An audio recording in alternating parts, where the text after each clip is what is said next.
They called me a burden. My own sister told me in front of everyone that I made life harder for them. My parents sighed when I brought up help I needed. Neighbors whispered. I grew up being the problem, the one who cost more, needed more, broke the family's rhythm.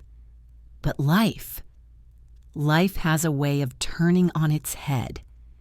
Years later, the one who carried the house keys, the one who used my patience like a doormat, would be trembling on my doorstep asking for help.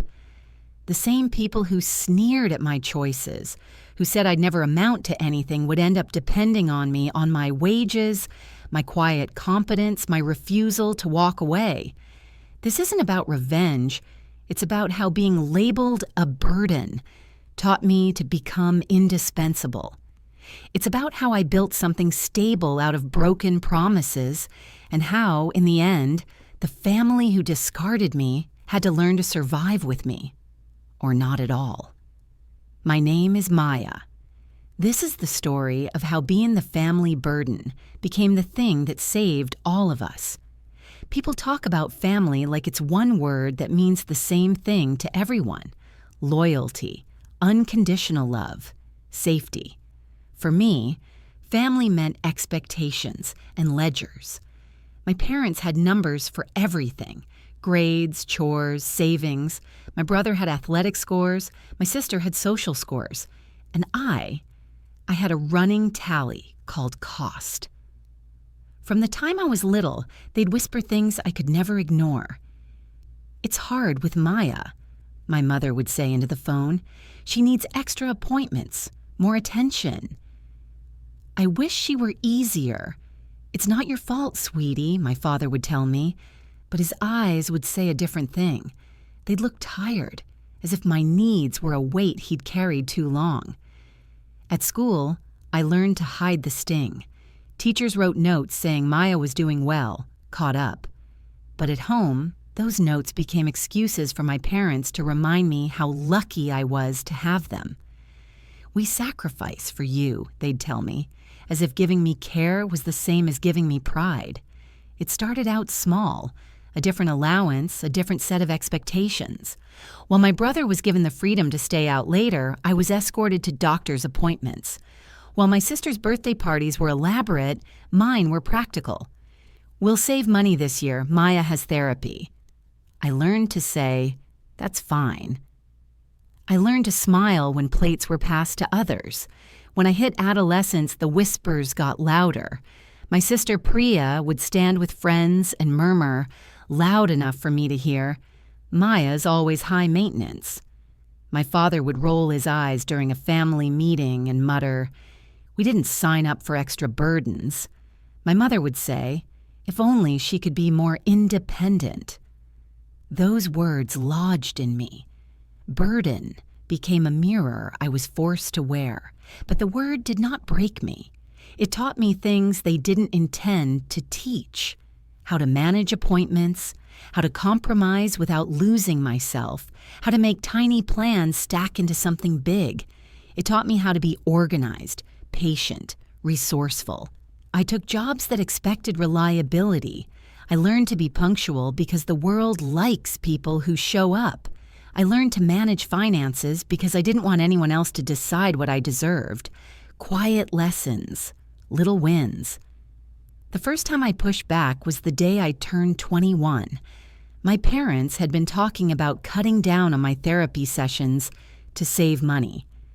I went to my room, pulled out the binder where I'd kept receipts, charts, and letters from the doctors who had helped me. I showed them the progress, the missed work they had saved me from, the improvements in my life. "It has helped," I said. "If you stop it now, I'll lose ground." My father's face softened for a second, then hardened. "You make everything complicated," he said. "We do our best for the family." You have to accept that I remember leaving the house that day and walking the neighborhood with my binder under my arm, thinking, this is my life too. I can't hand it over to someone who sees me as only expense. If they won't invest in me, I will invest in myself. That idea, investing in myself, would guide everything that came after. I left at 24 with 2 suitcases and a thrift store comforter. I took a job in a small clinic where the director appreciated my exactness. I became their go-to for scheduling, for follow-up calls, for making sense of insurance messes. It was boring, sometimes exhausting, but steady. And steady felt like the first true luxury I'd had. Leaving wasn't dramatic. It was quiet, practical. I told my mother I was moving out to share rent with a friend. She said, "If that's what you want," with more relief than sadness. My father barely looked up. Priya flicked me a glance that said, "Good luck," soft contempt wrapped in a simper. When I first moved into my tiny apartment, I cried. I'd never felt so much space that was mine to manage. I made the bed perfectly, labeled the spice jars, set a routine for doctor visits and bills. My life wasn't glamorous, but it was mine. Work was my teacher. I learned to handle insurance claims efficiently. I learned negotiation. I learned to save. Small, steady deposits that became a cushion. I took night classes, accounting basics, small business planning. It felt like I was building an invisible skeleton to support the life I wanted. Months became years, and the people who once called me burden began to call me when they needed help. It started small. My father's phone would ring. He'd ask if I could just pick up a prescription. I would. My mother would text, "Our oven broke. Can you find a repairman?" I would. I never resented these small asks. I resented the way they were framed, as if I existed only to be a helper, nothing more. But I also saw opportunities. I realized I had skills, organization, empathy, resourcefulness, that were actually valuable. When Priya had her first child, she called me and asked if I could help her manage postnatal appointments and Medicare forms. I did, quietly. I watched her friends praise her natural mothering and felt an odd mixture of pride and amusement. She probably assumed I would do it for free. She didn't understand that taking that role gave me leverage. People started to rely on me for competence. The turning point came when my father lost his job. He never told us immediately. Pride kept him silent for weeks. One night, he sat me down and finally said, "We're behind on the mortgage." There was a prick of panic in his voice. "We might have to sell the house." The house. The cardboard boxes of my childhood. The backyard with the old lemon tree my mom loved. The dents in the kitchen table where I drilled holes practicing with a borrowed hammer. That house was the ledger of our family identity. The idea of losing it felt like losing a narrative they had told themselves for ages, that they had been successful, that their sacrifices had produced stability. I asked for specifics. My father confessed that their savings were depleted, that Priya's infant expenses plus Mom's low-paid hours and the lack of steady work left them stretched. He said it with shame, but also with a tired relief, as if admitting it might make it real. "Can we help?" I asked. They looked at me as if their test had presented the right answer at last. Their daughter, the burden, offering assistance. "We don't want to ask," my mother whispered. "We don't want to impose." But time makes requests into necessity. After a few months, the calls stopped being, "Can you?" and became, "Please." My father, flustered and embarrassed, asked if I could help them with a small loan to cover the mortgage gap. My first instinct was to say no. I remembered the college of days when my needs were dismissed. I remembered the sarcasm and the sighs, but I also remembered the lemon tree. I remembered the smell of Sunday dinners. Compassion won out in the quiet room. I drafted a plan. A formal loan agreement, clear repayment terms, rent, transparency, things they'd never imagined receiving from me. They signed, hands trembling. I set up a small ledger. At first, the money I lent them came from my account. Savings meant for emergencies. I did it with strict conditions, monthly payments, upkeep obligations on the house, and a clause that they would discuss long-term budgeting with me. It looked like altruism. To them, it felt like shame. But to me, it was strategy. I had run the numbers for months. I had projected their shortfall, their obligations. This loan didn't reduce me. It put me in a position to control the situation and ensure the house and their well-being wouldn't disappear. They moved back in. The lemon tree persisted, but something shifted that I hadn't planned for.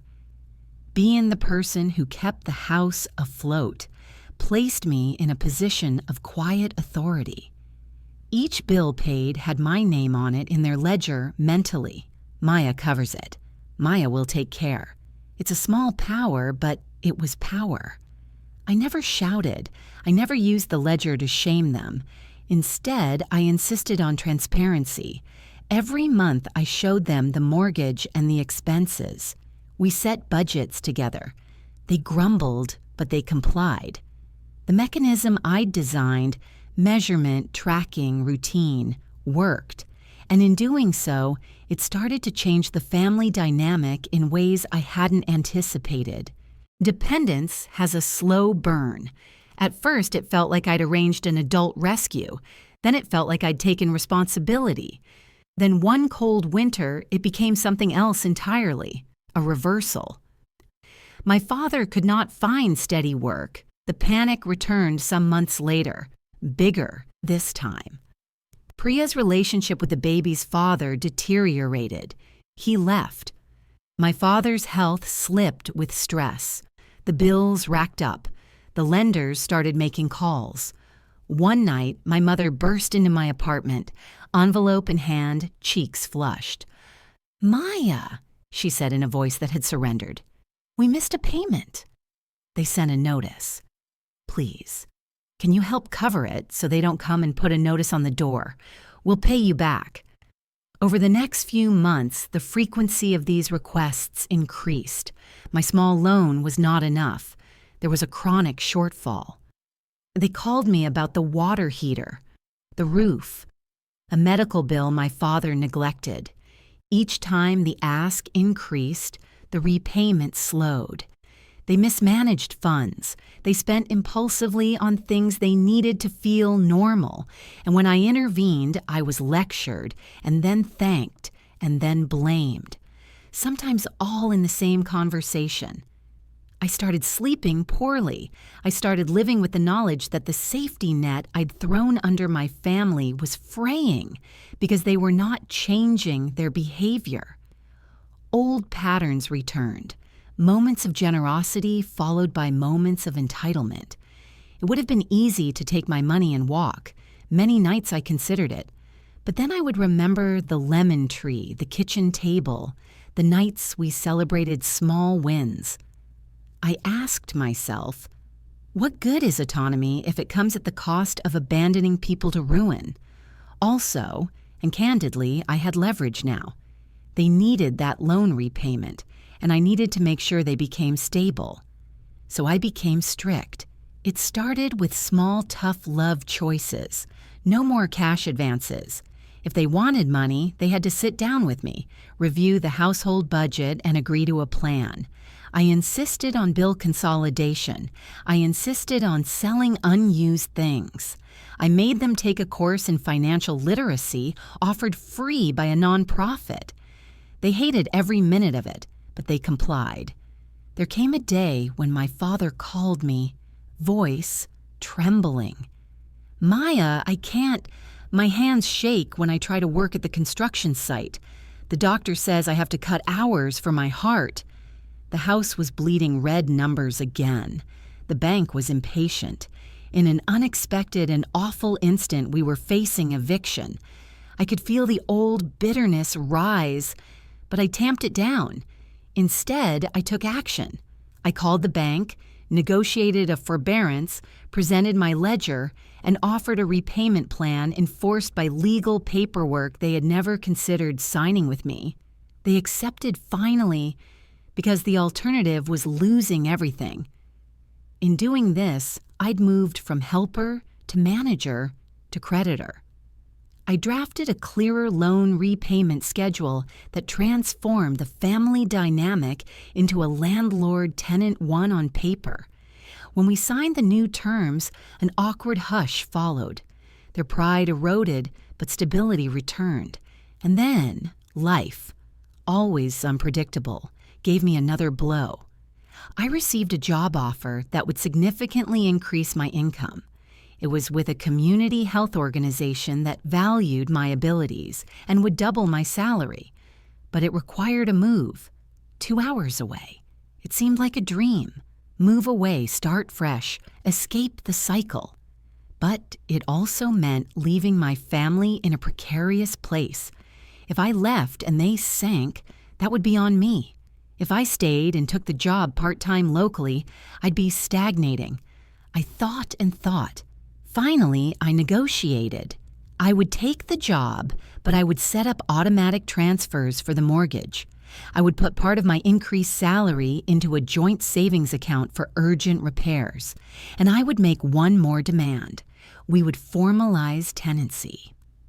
The house would remain theirs as long as payments were made, but the legal ownership remained an open, eventual transfer that we could revisit only after a decade of consistent payments.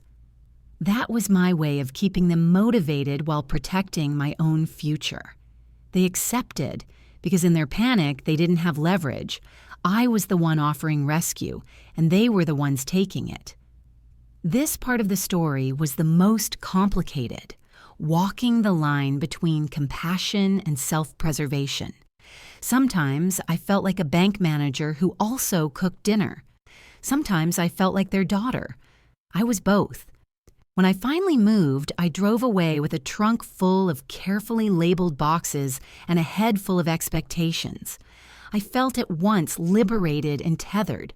I had invested in myself and in them. The investment cost me patience, yes, but it also bought me a say in our future.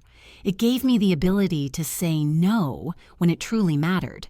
2 years into the arrangement, my life and theirs crossed in a way that no one expected. My new job put me in a position to make recommendations for community housing programs.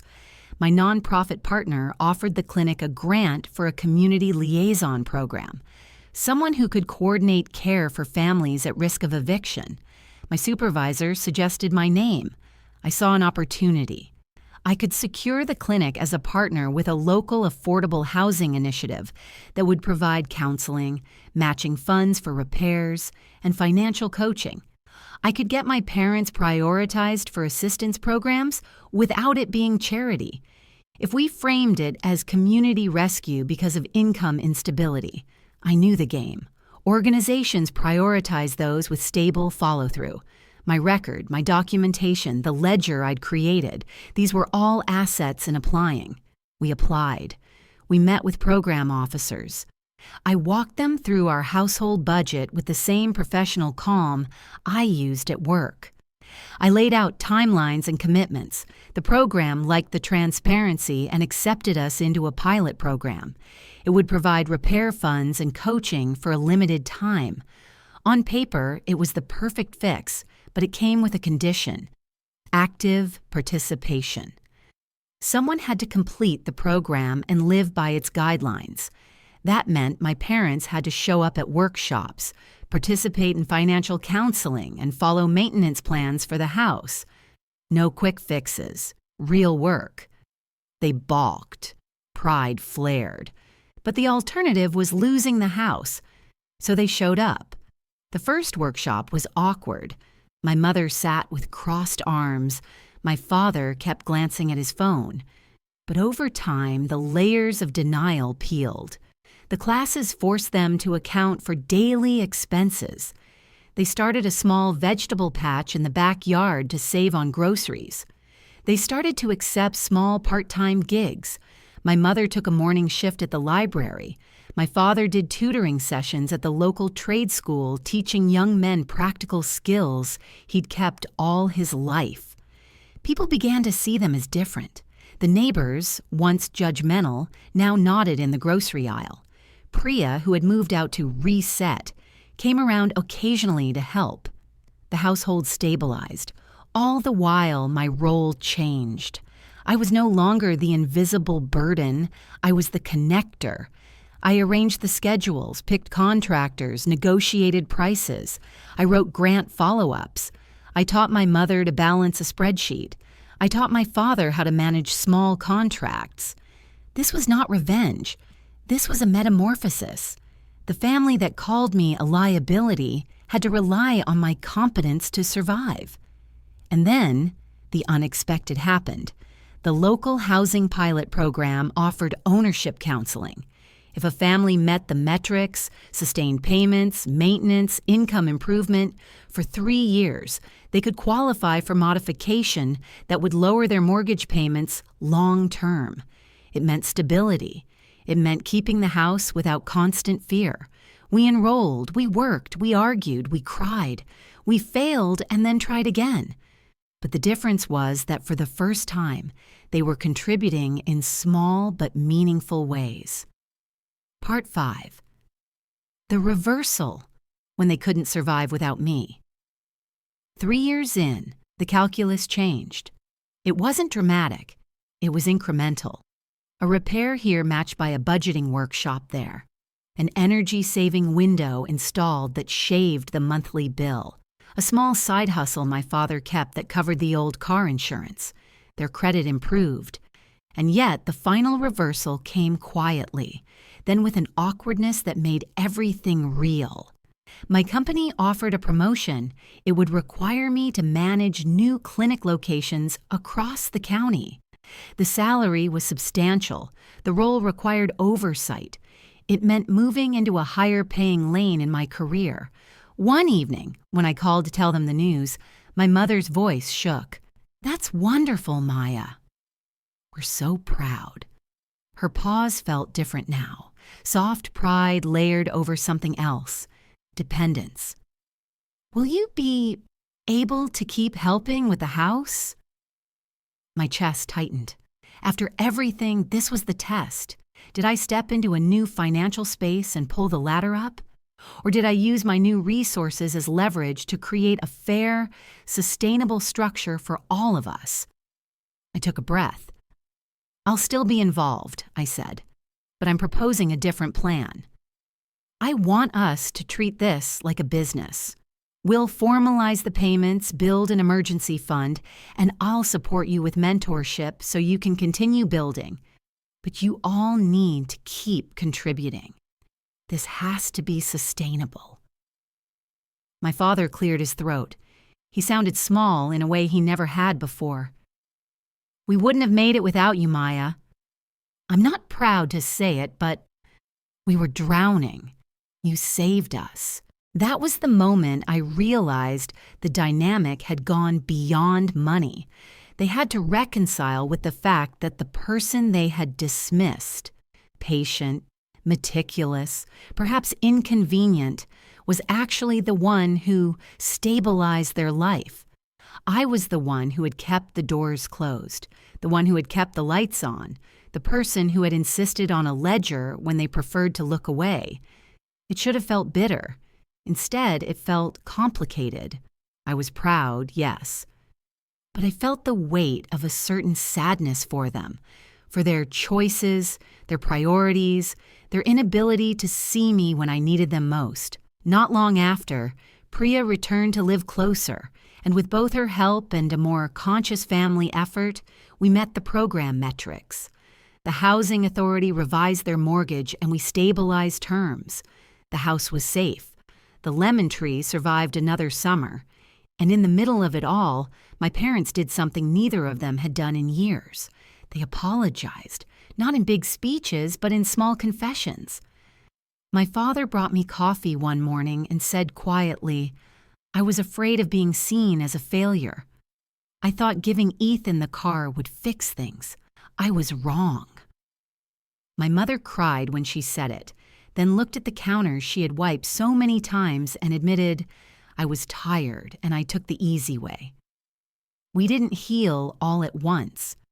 Trust takes longer than words.